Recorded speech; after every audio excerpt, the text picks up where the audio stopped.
The Muslim world loves nothing more than to talk of occupation.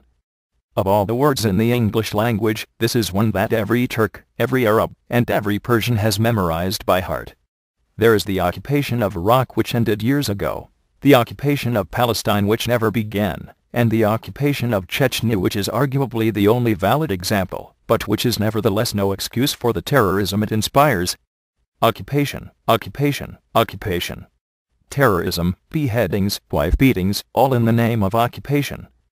But there are other occupations, besides those of Muslim lands by Christians. There are also occupations of Christian lands by Muslims.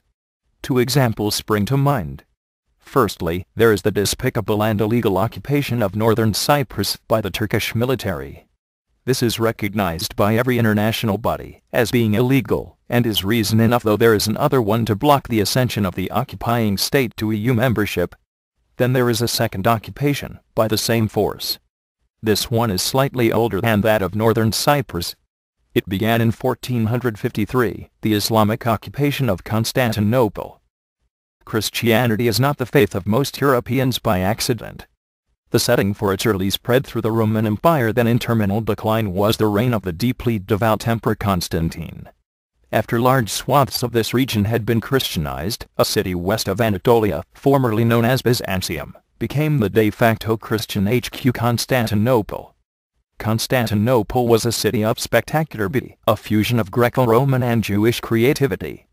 One can still see it today, in those faint outlines of ancient design, unhidden beneath the moss of age.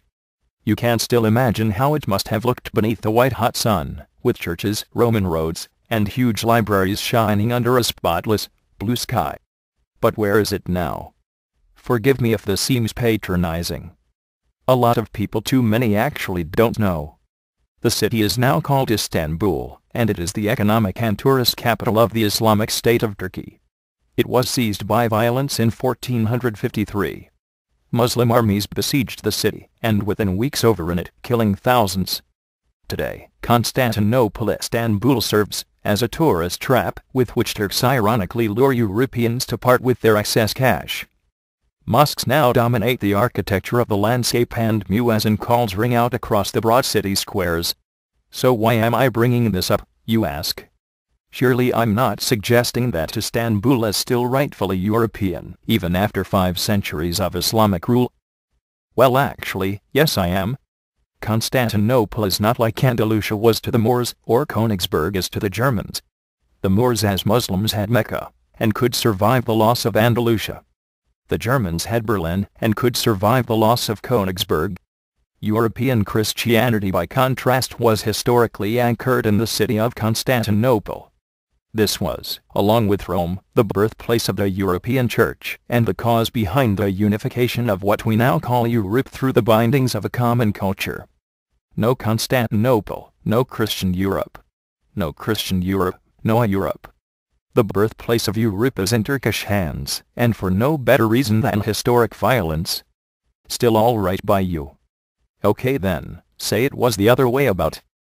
There is, helpfully, an Islamic equivalent of Constantinople, by which I mean a city that is not deemed to be holy, but that is nevertheless revered as a place of vital importance for the faith as a whole. Baghdad in Iraq. Baghdad historically was the greatest seat of Islamic learning, and, alongside Mecca, provided the central focus of the Muslim world.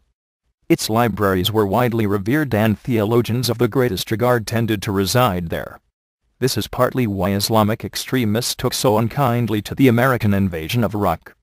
I don't want to get into a debate about the rights and wrongs of that war, but I'll say that regardless of the moral questions, it was never intended to be a prolonged occupation, and the locals were informed of this from the outset. But say things had been different, and that America had, as Donald Trump strangely advised, simply annexed Iraq and taken it as a 51st state. Have we reached an equivalence? Not quite. As you'll know, Istanbul is not a mere annex of the Islamic State of Turkey. It also has a solidly Muslim population living in it. Where did the Christians go? I'll leave it to the gruesome parts of your imagination to reason how this came steadily, bloodily about over the years, but let's finally acknowledge that had the same fate befallen Baghdad even 5 centuries ago.